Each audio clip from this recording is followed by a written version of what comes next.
ধর্ম রাজ্য পাশে খণ্ডচ্ছিন্ন বিক্ষিপ্ত ভারত বেঁধে দিব আমি। একই সঙ্গে নিজের হতাশা এবং আক্ষেপের কথাও বলেছেন রবীন্দ্রনাথ, যে সেদিন বাঙালি শঙ্খধ্বনি শুনতে পায়নি, সেদিন বাঙালি ছুটে বেরিয়ে আসেনি, সেদিন বাঙালি সম্রাটের স্বপ্নকে সফল করবার জন্য তার পাশে এসে দাঁড়ায়নি। সেদিন যদি দাঁড়াতেন, যদি বন্দে মাতরমের অঙ্গচ্ছেদের সময় স্বতঃস্ফূর্তভাবে বাংলার হিন্দুরা প্রতিবাদ করতেন, তাহলে কিন্তু ওই বন্দে মাতরম খণ্ডিত হতো না। বন্দে মাতরম খণ্ডিত না হলে এই দেশটাকেও কেউ টুকরো করতে পারতো না। যে দেশের সীমানা তৈরি করেছিলেন স্বয়ং বিধাতা, আজকে সেই দেশকে খণ্ডিত করে যারা নিজেদের রাজনৈতিক লাভকে অগ্রাধিকার দিয়েছিলেন, তাদেরও কিন্তু মানুষ ক্ষমা করেনি। শতাব্দী প্রাচীন পার্টি কংগ্রেস আজকে একটি প্যারাসাইট রাজনৈতিক দলে রূপান্তরিত হয়ে গেছে। এখানে গান্ধীজি মাথা তুলে দাঁড়িয়ে আছেন, সঙ্গে নেতাজিও আছেন, কিন্তু নেতাজির সেই ফরওয়ার্ড ব্লক তাদেরও চিন্তা করতে হবে।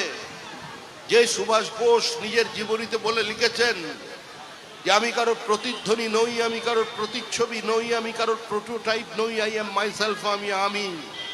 আমাকে যদি কেউ অনুপ্রাণিত করে থাকে, তার ঋষি অরবিন্দের বিপ্লবী চেতনা, তার স্বামী বিবেকানন্দের পত্রাবলী। সেই ফরওয়ার্ড ব্লককেও আমরা মার্কসিস্ট বানিয়েছি, সেই ফরওয়ার্ড ব্লককেও আমরা কুইসলিং বলা, তেজর কুকুর বলা মানুষজনের সঙ্গে এক পংক্তিতে বসিয়ে দিয়েছি। কিন্তু নেতাজি নেতাদের নেতা, hero of the heroes, leader of the leaders, তিনি তার কালাতীত সত্তাকে প্রতিষ্ঠা করে গেছেন আমাদের অন্তরের অন্তঃস্থলে। গান্ধীজি যে স্বপ্ন দেখেছিলেন প্রান্তিক মানুষের সেবা, গান্ধীজি বলতেন যে কোনো পরিকল্পনা গ্রহণ করবার সময় সমাজের শেষ পংক্তিতে যে মানুষটা দাঁড়িয়ে আছে তার মুখের কথা যদি মনে করে পরিকল্পনা গ্রহণ করো, সেই পরিকল্পনা বাস্তবায়িত হবে। গান্ধীজির স্বপ্নকে যিনি সাকার করছেন, তিনি পৃথিবীর জনপ্রিয়তম রাজনৈতিক ব্যক্তিত্ব এবং দেশের প্রধানমন্ত্রী নরেন্দ্র দামোদর দাস মোদী। কোভিড কালের পরেও 80 কোটি মানুষকে বিনামূল্যে রেশন দিচ্ছেন নরেন্দ্র মোদী। 120টা দেশের পাশে দাঁড়িয়ে তাদের ওষুধ দিয়ে সাহায্য করে 120 কোটি মানুষকে বিনামূল্যে দুবারের জন্য ভ্যাকসিন দেবার পরেও যিনি ভারতীয় অর্থনীতির শ্রীবৃদ্ধি, তার গতি, তার জিডিপিকে সর্বোচ্চ রেখেছেন, তিনি নরেন্দ্র মোদী। যার নেতৃত্বে 2047 সালে ভারতবর্ষ পৃথিবীর সর্বসেরা হবার স্বপ্ন দেখেছেন, সেই নরেন্দ্র মোদী গান্ধীজির স্বপ্নকে বাস্তবায়িত করেছেন। দেশভাগের সময় গান্ধীজি বলেছিলেন উদ্বাস্তুদের সামনে দাঁড়িয়ে যে যারা নিজেদের ইচ্ছার বিরুদ্ধে আজকে ওখানে থেকে গেলে বাধ্য হলেন, এই দেশের প্রত্যেকটি মানুষের মতো পূর্ব পাকিস্তানের মানুষেরও অধিকার আছে, পশ্চিম পাকিস্তানের মানুষেরও অধিকার আছে এদেশের সম্পদের ওপরে। সরকারের দায়িত্ব তাদের নাগরিকত্ব দেওয়া, সরকারের দায়িত্ব তাদের জীবন এবং যৌবন সুরক্ষিত করা। গান্ধীজির প্রতিশ্রুতিকে বাস্তবায়িত করতে পারেনি, গান্ধীজির স্বপ্নকে কংগ্রেস ধরে রাখতে পারেনি, সেটা করে দিয়েছেন নরেন্দ্র মোদী। সিএ এর মধ্যে দিয়ে আজকে নাগরিকত্ব দিয়েছেন। আর যারা এখানে বিরোধিতা করেছিলেন, তারা কে ছি ছি করতে করতে এখন সুখী গৃহকোণে বসে আছেন, কোনো ব্যঞ্জন নেই। কি বাজাবেন বলেছিলেন, কি ড্রাম বাজাবেন না কি একটা বলেছিলেন, ডিজে বাজাবেন। এখন ডিজের আওয়াজ নেই, এখন ঘরের একদম কোণে বেহালা বাজাচ্ছেন, বেহালা, সেটাও করুণ সুরে। এই সুর আরো করুণ হবে। মানুষ স্বাধীনতা পেয়েছে পশ্চিমবঙ্গে, আর কোনো পুলিশের ওপরে কালী পুজোর দিন আক্রমণ হবে না, পুলিশের গাড়িতে আগুন লাগানো হবে না, সাংবাদিকরা প্রহৃত হবেন না, কাশ্মীর মাঙ্গে আজাদি এই স্লোগান চলবে না, ভারত তেরি টুকরে হোঙ্গে ইনশাল্লাহ ইনশাল্লাহ পশ্চিমবঙ্গে চলতে দেয়া হবে না। আমরা 70%, তোমরা 30%, যখন চাইব কেটে ভাগীরথীতে ভাসিয়ে দেব, এই বক্তব্য আর চলবে না। এই বক্তব্যের বিরুদ্ধাচরণ করেই আজকে ভারত পশ্চিমবঙ্গের মানুষ গঙ্গোত্রী থেকে গঙ্গাসাগর পর্যন্ত শ্যামাপ্রসাদের সরকার তৈরি করেছে। এ রাজ্যে এখন আর বাবরের সরকার নেই, এ রাজ্যে শ্যামাপ্রসাদের সরকার আছে। এই কথাটা প্রত্যেকে মনে রাখবেন। আর আমাদেরও দলীয় কর্মীদের মনে রাখতে হবে, কোনো দখলদারি চলবে না। কি ধর্ম রাজ্য পাশে খণ্ডচ্ছিন্ন বিক্ষিপ্ত ভারত বেঁধে দিব আমি।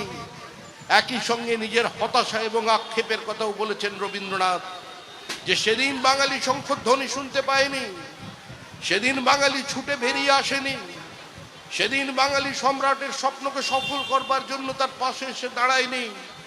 সেদিন যদি দাঁড়াতেন, যদি বন্দে মাতরমের অঙ্গচ্ছেদের সময় স্বতঃস্ফূর্তভাবে বাংলার হিন্দুরা প্রতিবাদ করতেন, তাহলে কিন্তু ওই বন্দে মাতরম খণ্ডিত হতো না। বন্দে মাতরম খণ্ডিত না হলে এই দেশটাকেও কেউ টুকরো করতে পারত না। যে দেশের সীমানা তৈরি করেছিলেন স্বয়ং বিধাতা, আজকে সেই দেশকে খণ্ডিত করে যারা নিজেদের রাজনৈতিক লাভকে অগ্রাধিকার দিয়েছিলেন, তাদেরও কিন্তু মানুষ ক্ষমা করেনি। শতাব্দী প্রাচীন পার্টি কংগ্রেস আজকে একটি প্যারাসাইট রাজনৈতিক দলে রূপান্তরিত হয়ে গেছে। এখানে গান্ধীজি মাথা তুলে দাঁড়িয়ে আছেন, সঙ্গে নেতাজিও আছেন,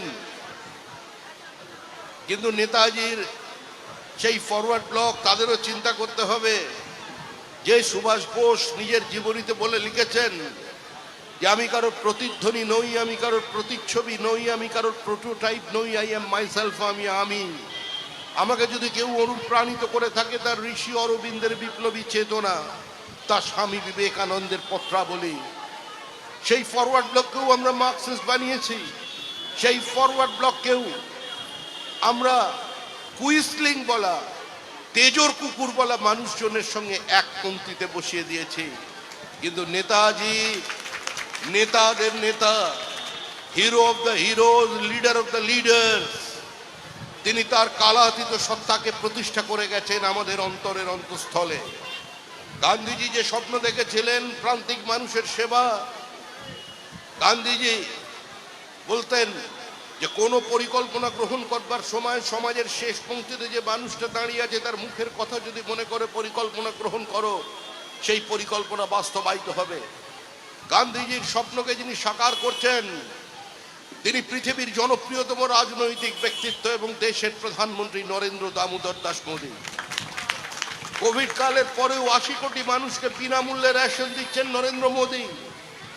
120টা দেশের পাশে দাঁড়িয়ে তাদের ওষুধ দিয়ে সাহায্য করে 120 কোটি মানুষকে বিনামূল্যে দুবারের জন্য ভ্যাকসিন দেবার পরেও যিনি ভারতীয় অর্থনীতির শ্রীবৃদ্ধি, তার গতি, তার জিডিপিকে সর্বোচ্চ রেখেছেন, তিনি নরেন্দ্র মোদী।